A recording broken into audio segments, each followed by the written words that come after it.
Sup, Nerdmigos? I'm the Jive talking nerd, John Norgrove, and this is Nerd Jive. First up, today's weather. Man, it's been a beautiful ass day today. Today's weather is brought to you by the fact that California hasn't figured out how to season properly, and it's the beginning of February, and I was sweating today. It was so warm, so whatever. We'll figure it out one day, maybe. Global warming. All right, so first up, the good. Tomorrow, the Falcon Heavy launches, which is amazing news. Obviously, I've talked about the Falcon Heavy and SpaceX a bajillion times. It's super exciting. I'm going to continue to talk about it. If you don't like it, eat a bag of dicks. I don't care. So tomorrow, February 6th at 10:30 in the morning Pacific Standard Time. All right. The Falcon Heavy is scheduled to launch. Now, it's a 2.5 hour launch window, which is a pretty large launch window. And this is all happening out of Cape Canaveral in Florida.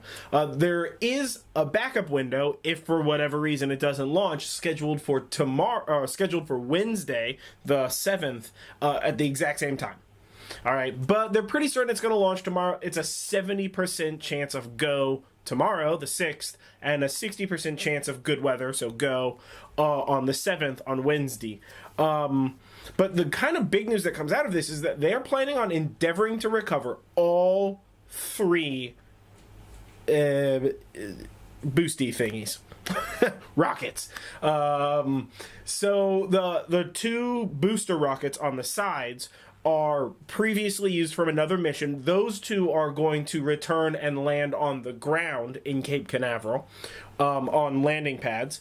And then the primary booster, so the central rocket, is going to land out at sea on the drone ship, which is awesome. I mean, it's funny, Elon Musk tweeted out or sent out some sort of a thing on social media that I read that was he was basically it maybe it won't work, but maybe it will. Either way, it's going to be either historical or a sweet, sweet explosion, which is equally historical, so stay tuned. Which is good. You know what? Good luck, Elon Musk. Good luck, SpaceX, and I'll 1000% be watching it. So, yeah. You'll hear me talk about it tomorrow if you catch my live stream. It's at the end of the video. I'll tell you about it. So next up is the bad, specifically that cell phones don't cause cancer.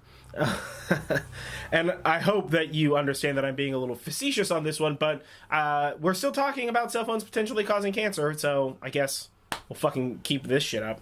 But so the U.S. National Institute of Health's National Toxicology Program, very long, published a study today where they ran high-dose RF radiation tests on rats. So over the course of 2 years, these rats were exposed to extremely high doses of 2G and 3G cell phone bandwidth radiation for 9 hours a day. And these are, not only is the length of time above average, but also the amount of radiation, the intensity of it was way higher than anything that humans are anywhere close to being around.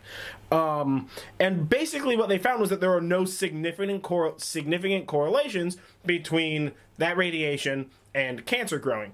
Mostly because cancer didn't grow. It didn't grow in the women, it didn't grow in the mice. Now, male rats did develop special kinds of tumors around their hearts, but it's one of those, they can't conclusively say yes or no. One of the articles that I have linked below is just cell phones cause cancer for hearts in rats. Blah. And it's all right, fucking take that shit down a notch. Really, the main issue is... Oh, also, they did this for 2 years because a 2-year-old rat is equivalent to a 70-year-old human. So that's the full lifespan. But really, the message to get out of this is that radio frequency, or RF radiation, is not cancer-causing.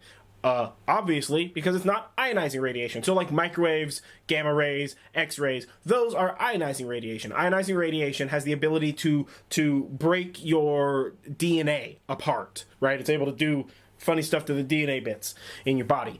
But radio frequency radiation does not. They also found in one of the papers that I read, one of the articles that I read about the paper, mentioned that the paper found that I don't know, the rats lived longer than they should have, and there was some other stuff, wounds healed faster or something like that. There is a field of medical study that's beginning about applying either vibration through sound or light or small potential like voltage over a wound and having it heal faster. Like we can sort of prove some correlation there, but it's at the very beginning of the technology, so we don't really know. But either way, cell phones don't give you cancer. Keep using your cell phone and shut up. Also, the whole cell phone testicle infertility thing doesn't take into account the fact that your cell phone generates a small amount of heat. And so it's just warming up your jiggly bits a little bit. That's all that is. But yeah, so cell phones don't give you cancer, obviously. Let's spend some more money on it, I guess. Lastly is the football. So normally, good to bad the ugly, good to bad the stupid. Today, good to bad the football. Because the Super Bowl was yesterday, and I want to talk about the commercials because they were awesome. First up are the movie trailers that were released. Now, all of the trailers I'm talking about, they'll be linked below. Go watch them. Tell me what you think. All right, so Jurassic World had a trailer. Looked good. Skyscraper had a trailer. Looked really, really good. Did not see that coming. It's starring The Rock. Looks amazing. A Quiet Place. It's starring the main guy. Not the main guy, but it's starring the guy from The Office, whose name escapes me. It looks really freaky deaky. Like, don't make noises or some monsters get you or something. It looks good. Check it out below. Mission Impossible Fallout. It looks dumb. It's Mission Impossible, whatever. Cloverfield Paradox looks incredibly good. Avengers Infinity War obviously looks amazing. We got that. Westworld Season 2 looks amazing. We got that. And then the last thing I wanted to talk about were those sweet, sweet Tide commercials starring the police chief from Stranger Things, and it was amazing. Good job, Tide. You stole the Super Bowl. Seriously, stole the Super Bowl. So absolutely amazing. Oh, and I have the Tide commercials linked below, so check those out. But yeah, it was a pretty quick, pretty simple news day. The big news is really tomorrow, but I won't talk about it until Wednesday. And depending on how everything works out, we might just get a solely focused on that launch, and we might not. So I haven't really figured out exactly what I'm going to do with that. Either way, don't forget to like this video, comment below, share, subscribe, do all that kind of stuff. Like, comment, share, subscribe. Do it. Tomorrow is Tuesday. I stream twitch.tv/nerdjive Tuesdays and Thursdays at 10 p.m. I do not know what I'm going to be playing. So follow me on Instagram. That's where you get to vote on my dibbly-doos on what I'm going to play. I haven't really decided on what I want to play. I kind of want to continue Broforce, but we'll see what happens. But again, I've been John Norgrove. This has been Nerd Jive, and stay nerdy, folks.